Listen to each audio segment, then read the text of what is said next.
Hi, everyone, and welcome to this Poetry Out Loud video from the Texas Commission on the Arts. My name is Derek Budd, and I'm a program administrator at TCA. TCA is the state agency for arts in Texas, and we conduct the state Poetry Out Loud competition that feeds into the national competition. Today's session is called Using the Music Inside Yourself and the Text, and our presenter today is Matrex Kilgore. Matrix is a multidisciplinary theater maker based in Austin who creates work that examines life at the collision of identities, time, and place. Matrix believes theater is an act of resistance and has the power to effect social change and alter lives. Matrix has worked internationally, devising and directing theater with the students at Chung Ang University in Seoul, South Korea, in partnership with the University of Texas. Some of his directing credits include Black to Crack and Cracked by COVID, both by Florinda Bryant, 28 by Tyler English-Beckwith, A, What the Black Girl Found While Searching for God, and Devour, both by Taji Senior, and Single Black Female by Lisa B. Thompson. Matrix, thank you for being with us today. Thank you, Derek. I am so excited to be here with you all and talk about finding the music in our text and within ourselves. But first, I wanted to honor the people who helped me get into this room and who really how I learned about the jazz aesthetic and theatrical jazz and a little bit of what I'm going to be talking about today. I want to honor my teachers through observation and through reading their work and watching their work. Omi Oshun Jones, Joni L. Jones, Sharon Bridgeforth, Daniel Alexander Jones, and Florinda Bryant. They have truly helped me on my journey. And as I share this with you, I wanted to make sure to honor them. So when I talk about the jazz aesthetic or using theatrical jazz when I work, I want to talk about a few elements of that, not talk all about that, just a few elements that are really going to connect with some of the things that we are going to go over today. One is ensemble and individual virtuosity.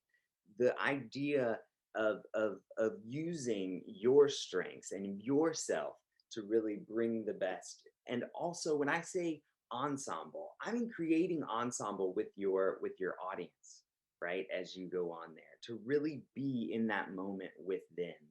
Also, improv, being ready and to able to accept the things that go on around you, and also the polyrhythms of the music and the words and how it all dances together, and also elements of physicality. There are going to be some exercises that I give that are going to be like, we got to get the whole body involved, right? And some people are like, what is that? But we are going to be using our whole instrument today. So when Derek first asked me about this, I was like, all right, let me go through here and look. I was like, all right, I got this. So one thing, the first thing is projection and vocal dynamics is what I connected to. I said projection, make sure they can hear you, right? That's on a basic level. We need to hear you. Even the mic needs to hear you. The mic cannot produce more sound than you give it. It amplifies you. So be sure that you were using that tool to your advantage. All right. And also to support with breath. Air is like the gas in your car and your instrument. Make sure you fill up before you get halfway through your journey. So really breathing deep and supported, right? And help use the dynamics to tell your story, right? Help make it make sense and really add more strength to what you're doing, because the dynamics can convey a whole lot, because you should be able to use all levels of your voice and of your instrument, right? So one thing that I do, an activity that I do that really focuses on projection and vocal dynamics, is first I lay down and I breathe laying down deep, because it allows you to expand and feel, right? I then also chew all of the words of the poem, finding what that is, get all of the sounds really in there. And then after I do that, I do the tip of the tongue. Everything is very tip of the tongue. So I talk right here, like everything is on here. And then I blend those two together to see what I found and what I discover. My approach is very much like doing activities, feeling things, and putting it in a gumbo or like a soup and letting it cook together and finding the best parts that come out on your journey of discovery, right? Then the next thing is pacing and rhythm, okay? I imagine this is like driving a car, right? We don't just hop in the car, put our foot on the gas and drive 70 wherever we go, no matter where we're going, right? No matter what street you're on, no matter what the occasion is. But we know that driving for a funeral is probably a little different than driving for a racetrack, right? Or driving on a drag race. The same thing for when we approach our poetry and how we use rhythm, right? We need to use the pacing and the speed to connect how we're doing it and also to add a layer of the world in with us. Right, excuse me. Also, one way, an example that I have is Elizabeth Barrett Browning, her poem, How Do I Love Thee? You can use, I'm just going to use the first line. There's a lot of ways that you can play with words. So this first one is all going to be sustained long, all right? How do I love thee? Let me count the ways. Right? That's one way to do it. That's one way to do it. Now this time, everything is going to be fast and crisp, okay? I'm going to try it. Here we go. How do I love thee? Let me count the ways. But I think there's something there where you use the rhythms and the sounds of those two, that if you pair them together, I think you shine light on a little more of the message that you're trying to play with.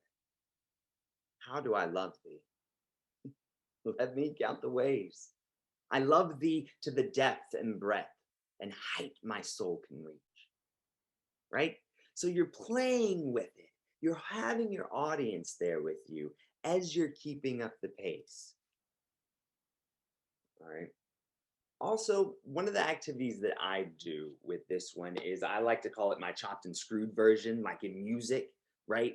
I want to play with the sounds, play, stretch it out, long, long words, right? One time, then chop it up and see how you feel, see what you find in that. Because oftentimes I have learned that I discover something because it was outside of what I was looking at or where I was going. Now, line breaks.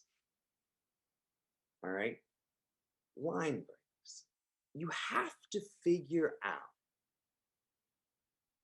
how you're navigating these line breaks. Okay.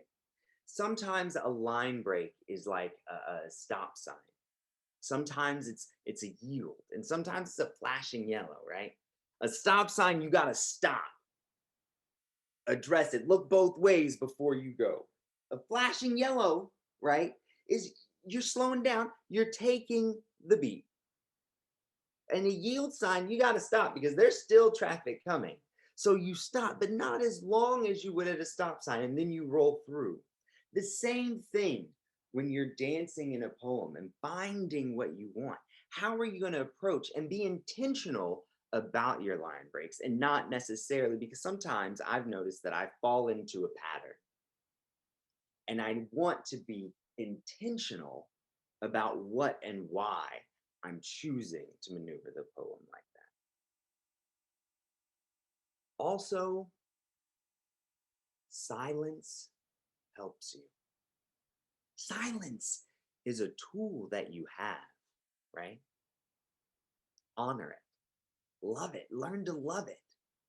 But the other thing you also should love is breaking the silence. How do we come out of the silence? Because that is almost as powerful as getting into the silence and living in that silence and charging that silence. All right. Both are tools for your toolbox. Now, one line that I how I like to practice it and get line breaks and really be really intentional about line breaks is really put the poem in my body. And when I say put the poem in my body, is I mean I walk the poem and I pivot and make a turn for when I have a line break, right? And also I try to embody how I'm moving into that new line, right? So for instance, one line of a poem in one way that it is written, a short walk from my room in Budapest, beneath the palace district, right?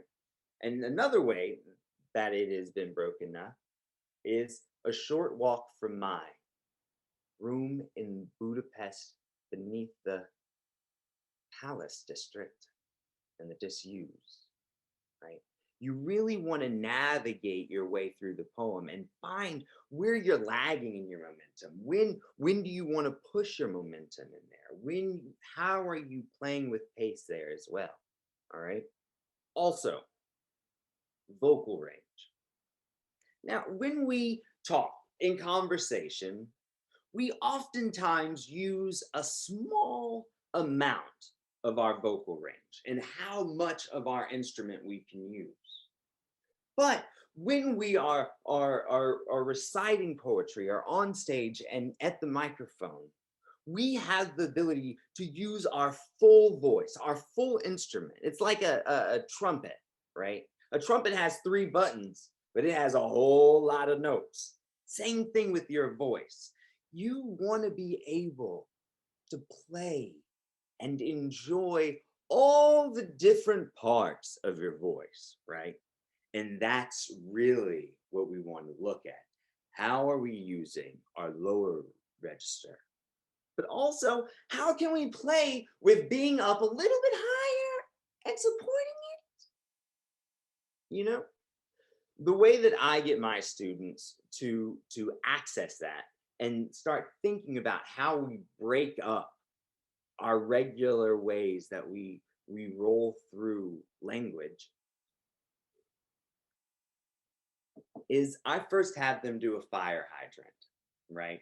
The fire hydrant is when we go, woo, woo, right? So that really breaks up and gets us in our head, right? Gets us higher. And then I start getting them to go down lower. Woo, right? What does that feel like? How does that feel? Because some of us don't live in that register. Some of us don't really think about the low lows, right?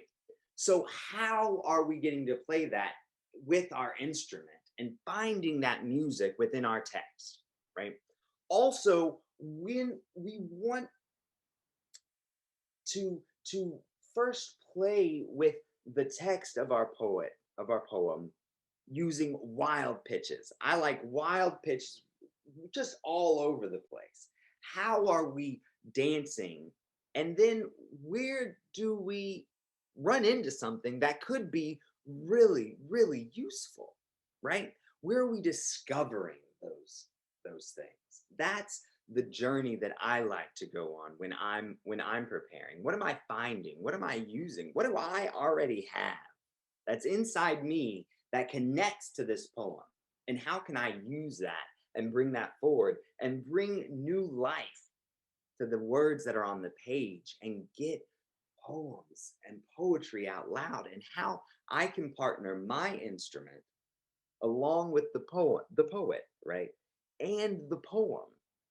And how can we create a moment in time that we go somewhere, that it's always special that one time, and then learning how to duplicate it and make that happen over and over again. Being intentional at how we move through is everything that I love about standing up and doing poetry.